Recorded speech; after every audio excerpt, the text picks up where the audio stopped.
ई-लाइट study platform पर आप सभी का स्वागत है। इस वीडियो में डिस्कशन करेंगे हिमाचल प्रदेश में राज्यसभा की एक सीट खाली थी जिसके ऊपर चुनाव हुए और उस सीट में हिमाचल के इतिहास में यह पहली बार हुआ है जब एक गवर्नमेंट के पास पूर्ण बहुमत था, लेकिन उसके बावजूद भी जो सरकार विपक्ष में है उसका कैंडिडेट, उसका जो उम्मीदवार था वो जीतकर राज्यसभा के लिए चयनित होता है। बहुत से ऐसे प्रश्न आपको यहाँ से बनते हुए दिखेंगे जो कि आपकी परीक्षा के लिए उपयोगी है। साथ में हम डिस्कशन करेंगे ये जो हिमाचल प्रदेश में बदलती हुई राजनीतिक परिस्थितियां हैं, इसके मद्देनज़र आपकी परीक्षा पर क्या प्रभाव पड़ सकता है। तो सबसे पहले समझते हैं कि हिमाचल प्रदेश की जो विधानसभा है उसमें जो कुल सीटों की संख्या है वो 68 है। तो देखिए यहाँ पे किसी भी सरकार को अपनी मेजॉरिटी के लिए उसके पास कोई भी काम करवाना हो जिसके लिए 50% मेजॉरिटी की आवश्यकता हो तो यहाँ पे 35 विधायकों की आवश्यकता पड़ती है। गवर्नमेंट को बनाने के लिए भी हमारे इस प्रदेश में 35 सीट्स की ही रिक्वायरमेंट रहती है।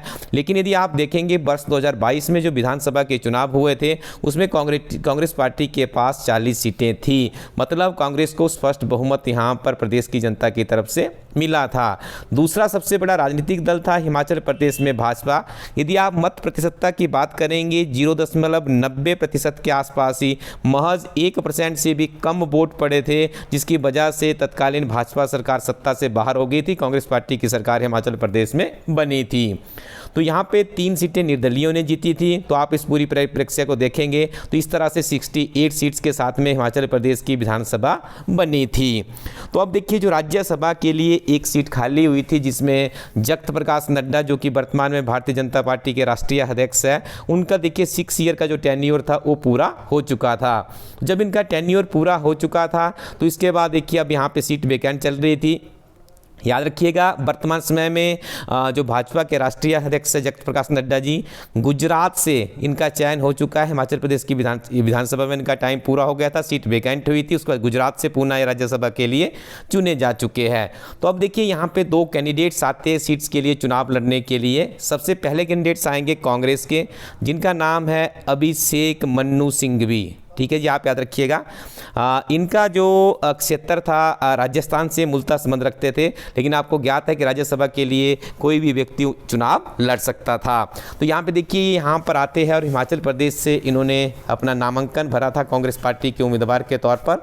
तो भाजपा ने देखिए यहाँ पे क्या किया, हर्षवर्धन जो कि पूर्व में कांग्रेस पार्टी से संबंध रखते थे, वर्ष 2022 के चुनावों में इन्होंने भी अपना दल परिवर्तित करके भारतीय जनता पार्टी में आ गए थे।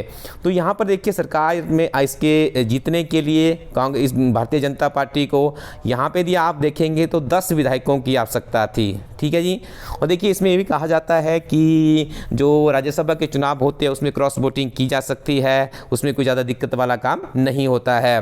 तो यहाँ पे अब परिस्थितियाँ ऐसी बन गई, जब ये चुनाव प्रक्रिया चल रही थी उसी के बीच में देखिए जब ये वोटिंग की गई इस एक सीट के लिए जिसमें अभिषेक मन्नू सिंघवी कांग्रेस के उम्मीदवार, हर्षवर्धन भाजपा के उम्मीदवार थे, मुकाबला टाई हो गया। तो इसका मतलब ये है कि जो बहुमत में कांग्रेस पार्टी की सरकार थी उसके कुछ विधायकों ने यहाँ पे क्रॉस वोटिंग की। तो ये आंकड़ा बताया जा रहा है, यदि आप यहाँ पे हम आपको ये दिखाना चाहेंगे कि 6 ऐसे कांग्रेस के विधायक हैं जिन्होंने कांग्रेस के टिकट पे चुनाव लड़ा है। ये आप यहाँ पे इनके देख पाएंगे, जो शुरू के 6 आप देख रहे होंगे, इन्होंने क्या किया है, क्रॉस वोटिंग किया। और इसके अलावा ये जो आप 3 विधायक नीचे देख रहे होंगे इस इमेजेस में, ये निर्दलीय उम्मीदवार है। तो इस हिसाब से यदि आप देखेंगे तो यहाँ पर देखिए जो आंकड़ा है वो कितना पहुँच चुका है, 34 पे पहुँच गया और टाई हो गया। देखिए चुनाव में जब मुकाबला टाई हो जाता है तो एक प्रोविज़न होता है, दोनों कैंडिडेट्स के नाम की एक पर्ची बनाई जाती है, उसके ऊपर उन कैंडिडेट्स के साइन करवाए जाते हैं और उनसे लिखित में उन्हें ये कहा जाता है कि यदि इसके बाद जिसकी पर्ची निकलेगी उस उम्मीदवार को विजयी घोषित किया जाएगा। तो यहाँ पे पर्ची के माध्यम से विजयी घोषित होते हैं हर्षवर्धन। यानी कि आप ये मान के चल सकते हैं कि यहाँ पे देखिए पर्ची में भी इस टाइम मुकाबले में कांग्रेस पार्टी का यहाँ पे दुर्भाग्यपूर्ण लक रहा और यहाँ पे विजयी घोषित हो गए हर्षवर्धन जी। तो उसके बाद देखिए पूरी की पूरी राजनीतिक परिस्थिति हिमाचल प्रदेश में बदल गई है। विभिन्न तरह के अब देखिए इसमें जो प्रावधान है हमारे कॉन्स्टिट्यूशन में उनकी बात की जा रही है। सबसे ज़्यादा चर्चित शब्द यदि आप सुनेंगे आज की डेट में तो यहाँ पे दल बदल कानून। जब देखिए कोई इस तरह से अगेंस्ट पार्टी करता है, वोटिंग करता है, तो उसके पार्टी कई बार उसमें अनुशासनात्मक कार्रवाई अमल में लाई जाती है। कई तरह के राजनीतिक हथकंडे भी इसमें देखने को आपको मिलते होंगे, ठीक है। लेकिन हम यहाँ पर समझेंगे कि जो दल बदल कानून है ये किस तरह से इम्प्लीमेंट होता है, इसके पीछे एक विधायक या एक लोकसभा के एमपी की सदस्यता किस तरह से उसको अयोग्य घोषित किया जा सकता है। तो सबसे पहले बता दें आपको, यदि एक निर्वाचित सदस्य स्वेच्छा से किसी राजनीतिक दल की सदस्यता को छोड़ दे, जैसे कोई उम्मीदवार किसी टिकट पर जीत कर आया किसी राजनीतिक दल का, उसके बाद वो कहता है कि इस राजनीतिक दल से मैं अपनी सदस्यता त्याग रहा हूं, तो देखिए उसकी यहाँ पे सदस्यता भी योग्य करार की जा सकती है।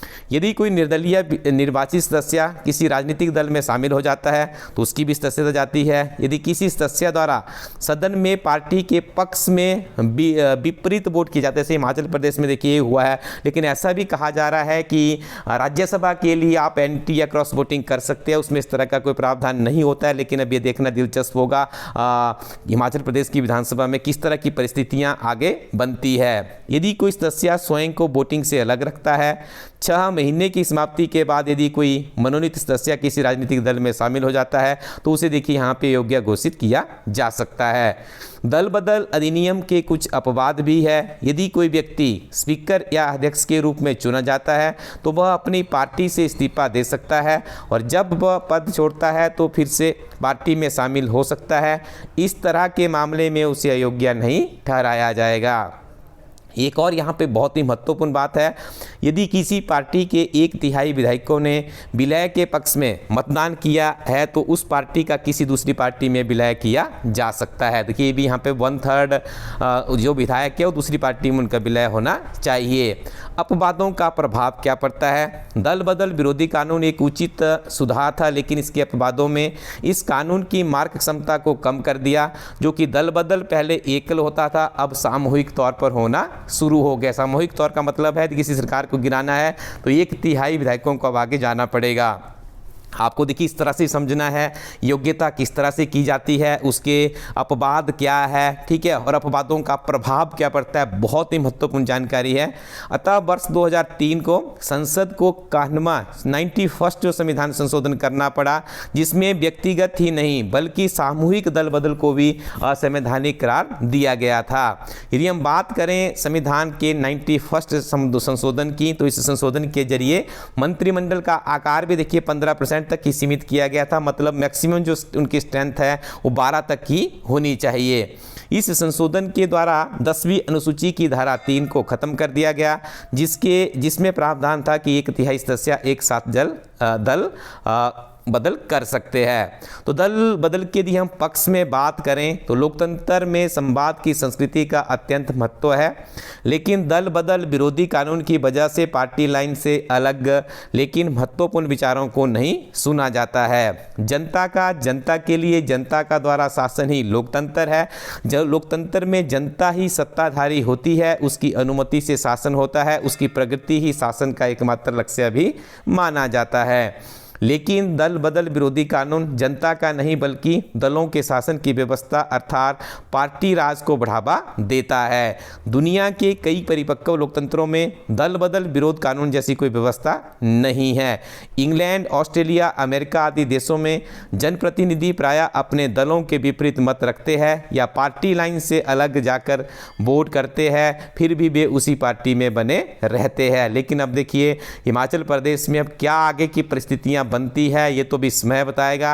लेकिन फिलहाल यदि हम बात करें तो हिमाचल प्रदेश से राज्यसभा के लिए जो चयन हुआ है वो भारतीय जनता पार्टी के उम्मीदवार है श्री हर्षवर्धन जी। वो हिमाचल प्रदेश से राज्यसभा के लिए तीसरे सदस्य चुने गए हैं, जो कि एक सीट हमारी यहाँ पर वैकेंट चल रही थी। अब प्रश्न है कि इन कम्पिटिटिव एग्जाम की परीक्षाओं में इसका क्या प्रभाव पड़ेगा।